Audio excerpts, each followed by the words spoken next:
Okay बात मोठी cookie का आता हे लाडक्या बहिणीचं चाललेलं आहे हो. आणि त्याच्यामुळे शेतकऱ्याकडे दुर्लक्ष झालेलं आहे. अच्छा म्हणजे शंभूराज देसाईंना तुम्हाला 5 कामं सांगायची आहेत की तुम्ही हे जनतेची 5 कामं महत्वाची आहेत ते करा, तर काय काय सांगाल? तुम्ही तालुक्याचा विकास पहिला झाला पाहिजे. मग तालुक्याचा विकास तुम्ही मल्हारपेठ नवा रस्त्यापासून ते मल्हारपेठ पासून ते कराडपासून करणार का घाटमाथ्यापर्यंत करणार? किती बार आहेत? 2 बार आहेत. आणि परमिट रूमला तर परवानगी आहेच. अजून एक 2 बार का देशी बाग टाकले का नाही म्हणजे पाटण तालुक्याचा भव्य विकास होणार. दंड टोकला दंड त्यांच्या वाड्याजवळ शंभूराज देसाईंनी त्यांना शोभला नाही ती खाती घेतली का नाही त्यांना शोभत नाही. हे मंत्री आहेत. पाटणचा रस्ता आमचा राहिला नाही तो तसाच राहिला. नमस्कार, लय भारी मध्ये आपल्या सगळ्यांचं स्वागत. मी पाटण विधानसभा मतदारसंघामध्ये आलो आहे. हा मतदारसंघ उत्पादन शुल्क मंत्री शंभूराज देसाई म्हणजे त्यांच्याकडे दारू खाता आहे त्यांचा हा मतदारसंघ आहे. या मतदारसंघामध्ये त्यांनी काय विकास केला या संदर्भात आपण चर्चा करणार आहोत. साहेब, मला पहिल्यांदा सांगा, तुम्ही शेती करता, व्यवसाय करता, काय करता? शेती व्यवसाय करतो, दोन्ही करता. दोन्ही करतो. काय परवडतं का शेती व्यवसाय परवडतं? काय माहितीये का, शेतीमध्ये आता शेतीमध्ये उत्पादन जास्त मिळत नाही तर सगळा पावसावरती खेळ आहे. त्यामुळे पाऊस कसा पडेल त्याच्यावर सगळं आहे. पण पाऊस तर तुमच्याकडे लय असतो ना या भागात. भरपूर असला तरी आता काय झालंय, सोयाबीन पीक, भुईमूग पीक हे पूर्णपणे जास्त पावसामुळे बाद झालेलं आहे. आता फक्त भात शेती चांगल्या प्रकारे इथं पिकलेली आहे पाटण तालुक्यामध्ये. मग सरकारने काय करावं असं तुम्हाला वाटतंय? सरकारनं कसं आहे माहितीये का, की काय करावं असं नाही की आतापर्यंत पंचनामा वगैरे भरपूर झालेले आहेत, म्हणजे सोयाबीनचं म्हणा किंवा भुईमुगाचं म्हणा, पण त्या शेतकऱ्यांच्या खात्यावर अजून पैसे आले नाही. अजून पैसेच नाहीत आले. पैसे आले नाही. तुमचे मंत्री आहेत, जे आमदार आहेत ते तर मंत्री आहेत, मुख्यमंत्र्यांचे लाडके मंत्री आहेत, त्यांनी केलं असेल ना पटकन. परत आचारसंहिता लागली तर मिळणार नाही. नाही, कसं आहे माहितीये का, आता हे लाडक्या बहिणीचं चाललेलं आहे आणि त्याच्यामुळे शेतकऱ्याकडे दुर्लक्ष झालेलं आहे. अच्छा, म्हणजे लाडक्या बहिणीला पैसे द्यायचे आहेत त्याच्यामुळे हे लाडके शेतकरी सावत्र झालेत. सावत्र झाले. कसं आहे माहितीये का, या लाडक्या बहिणीमुळे शेतकऱ्याकडे दुर्लक्ष झालेलं आहे सरकारचं. हे शेतकऱ्याकडे लक्ष देऊन त्यांचं जे काही समजा नुकसान झालेलं आहे, पंचनामा झालेले आहे, त्वरित गेल्या वर्षी सुद्धा पंचनामा झाले, त्याचे सुद्धा पैसे अजून मिळाले नाही. पण शेतकऱ्याच्या खात्यावर ते वर्ग व्हावं. अच्छा, म्हणजे गेल्या वर्षीचे अजून मिळाले नाही पैसे. आणि मग अजून आताचे मग कसे मिळणार आणखी? मग त्याच आशेनं शेतकरी पाहतोय. मग तुम्ही, तुमचे जे मंत्री आहेत ते वजनदार मंत्री आहेत, तर त्यांचा काय उपयोग नाही झाला का? नाही, कसं आहे माहितीये का, की शेत आम्ही शासनाची बांधतोय की त्यांनी सुद्धा त्या ठिकाणी प्रयत्न करावे आणि तालुक्यातल्या शेतकऱ्यांना ते जे पंचनामे झालेत, भुईमूग असू द्या, सोयाबीन असू, ते त्वरित पैसे त्यांना मिळावे. आता समजा शंभूराज देसाईंना तुम्हाला 5 कामं सांगायची आहेत की तुम्ही ही जनतेची 5 कामं महत्वाची आहेत ते करा, तर काय काय सांगाल? आता प्रामुख्यानं कसं आहे माहिती आहे का, की ह्या पाटण तालुक्यामध्ये रस्त्याचा प्रश्न प्रामुख्याने आहे की रस्ते सुस्थितीत झाले पाहिजेत. दुसरे म्हणजे की एक मोठं हॉस्पिटल झालं पाहिजे चांगलं, की आता या ठिकाणी मरणाच्या दारात जर माणूस असला तर कराडला पळवायला लागतोय, तर ते न जाता हॉस्पिटल एक चांगल्या प्रकारे इथे पाटण तालुक्यामध्ये झालं पाहिजे. आणि दुसरी गोष्ट म्हणजे शैक्षणिक दृष्ट्या आता त्यांनी ते कृषी महाविद्यालय वगैरे काढलेलंच आहे, त्याचा प्रश्नच नाही. अजून तर मला काय दुसरी कामं काय शेतकऱ्यांचं वगैरे काय? शेतकऱ्यांच्यासाठी कसं माहितीये का, की शेती विषयक सांगायचं म्हटलं तर मध्ये कोणी बोलू नका, मी सगळ्यांच्या मुलाखती घेणार, हिथं बोलायचं फक्त. शेतकऱ्याविषयी सांगायचं म्हटलं तर हे मी सांगितलेलंच प्रश्न शेतकऱ्याचं सुटलं पाहिजे. आणि तालुक्यामधली जी धरणं अपुरी आहेत, समजा बिबीचं धरण असू द्या, मंदुरेचं धरण असू द्या, ही धरणं पूर्ण झाली पाहिजेत. अच्छा, धरणं अपुरी असल्यामुळे काय नुकसान होतंय? धरणं अपुरी असल्यामुळे कसं आहे माहितीये का, जे शेतीला म्हणजे काय क्षेत्र जे भिजत नाही ते भिजू शकत नाही धरणं अपुरी असल्यामुळे. तुम्हाला काय सांगायचंय मंत्र्यांना, जर तुम्हाला काय सांगायचंय तर तुम्ही काय सांगाल? हो, इकडे या का, जाऊ नका इकडे.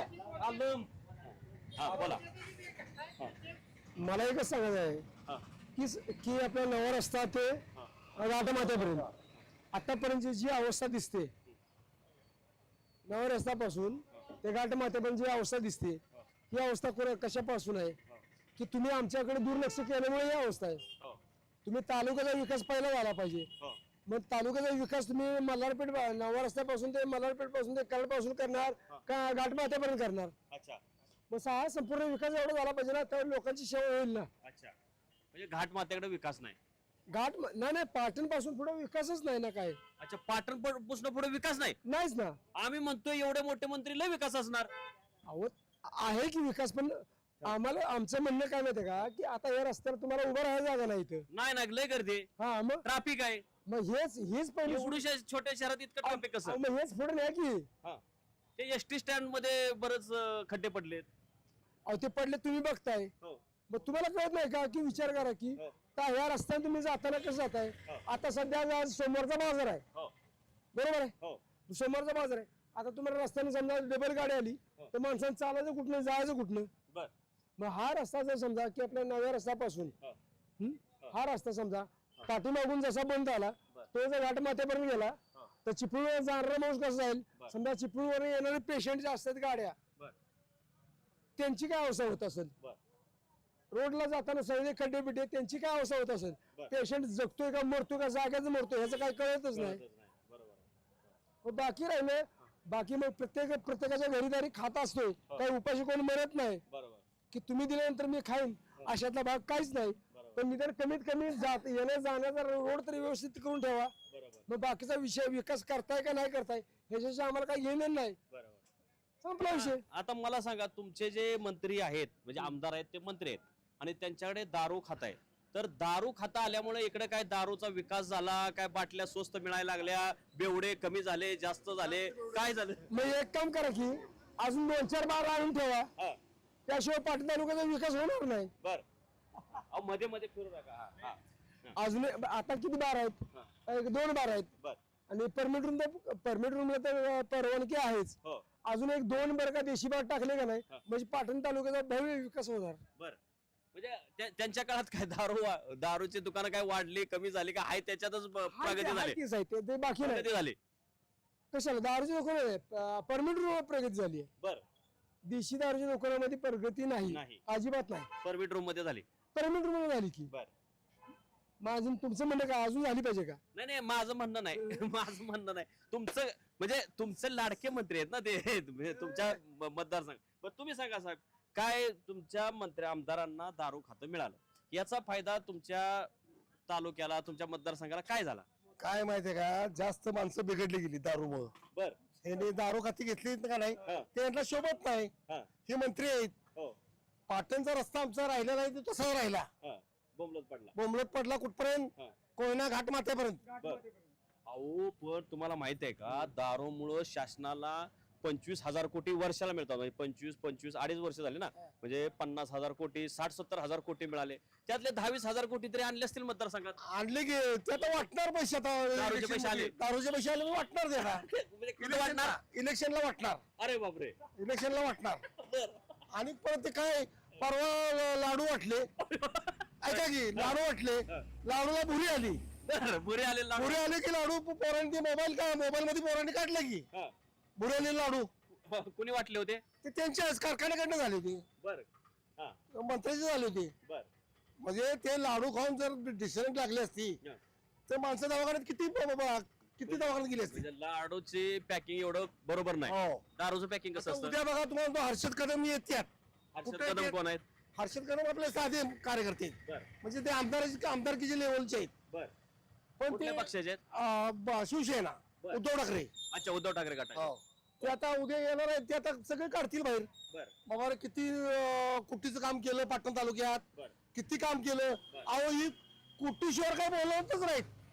50 लाख 2 लाखाचा काय विषय. खोकी मोठी खोकी. आणि काय माहितीये का, काय म्हणायचे, त्यांनी उद्धव ठाकरेंची सत्ता होती, सरकार होतं, उद्धव ठाकरे व्यवस्थित चालू होतं. ते सरकार पाडलं आणि ते पाडणाऱ्यामध्ये जे 40 जण होते ते एकनाथ शिंदे बरोबर हे आघाडीवर होते तुमचे मंत्री. त्याचं तुम्हाला अभिमान आहे, कौतुक आहे, राग आहे, गुस्सा आहे, काय आहे, काय नामुष्की आहे? उद्धव ठाकरे जे आहेत का नाहीत ते माणूस भारी माणूस. आज मी मोमेडर असून उद्धव ठाकरेंचं का नाही म्हणजे चांगले शब्द बोलतो त्यांच्याबद्दल. काय माहितीये का, त्यांनी त्यांचा स्वाभिमानाचा फायदा घेतला. लक्षात फायदा घेतला ह्या लोकांनी, चोरांनी. 40 चोरांनी घेतला. त्यात तुमचे एक होते. हो, त्यात तुम्हाला राग येत असेल ना? राग येणार. चांगल्या माणसाचं फसवलं तुम्ही. उद्धव ठाकरेंनी बी मंत्री तर बनवलं, त्याला वरचा सगळं बघणार आहे ना. तुमचं भांडं आता बरं झालेलं आहे. भांडे तुमचं आता भरत झालेलं आहे, ते भरणार आता. बर काय होईल या निवडणुकीमध्ये? निवडणूक मध्ये विक्रमसिंह पाटणकरच लागणार, बच्चूराव पाटणकर लागणार, बर सत्यजित पाटणकर बर या वेळेला लागणार. अच्छा, काय तुम्ही नाव सत्यजित पाटणकर का विक्रमसिंह पाटणकर? त्यांचे मुलगे हा विक्रमसिंह पाटणकरांचे मुलगे सत्यजित पाटणकर या वेळेला लागणार. सत्यजित पाटणकरच लागणार. काय फरक आहे सत्यजित पाटणकर आणि आपलं दारू मंत्री काय नाव त्यांचं शंभूराज देसाई, हा. दोघांमध्ये काय फरक आहे? दोघांमध्ये असा फरक आहे, ते आहेत रागीट आणि हे आहेत शांत, बर हेच फरक आहे. बर ह्यांच्याकडे कधी गेला का नाही तुम्ही तर हे व्यवस्थित तुमच्यावर बोलणार, बर आणि यांच्याकडे गेलं का नाही की पहिली पीएची गाडी घ्यायची आणि मग आज जायचं. त्यांना रस्त्यात उभं राहिलेला माणूस बी आवडत नाही अजिबात. हा. अहो त्यांनी असल्या मंत्र्याला का नाही 2 टोकला दंड त्यांच्या वाड्याजवळ बर कुणी? शंभूराज देसाईंनी, हा पेक्षा त्यांना शोभलं नाही ती. हा अच्छा ते आता दंडाचा वसपा लोक काढणारच. बर शेवटी राग आहे ना, हो कार्यकर्त्यांना राग आहे. राग आहे.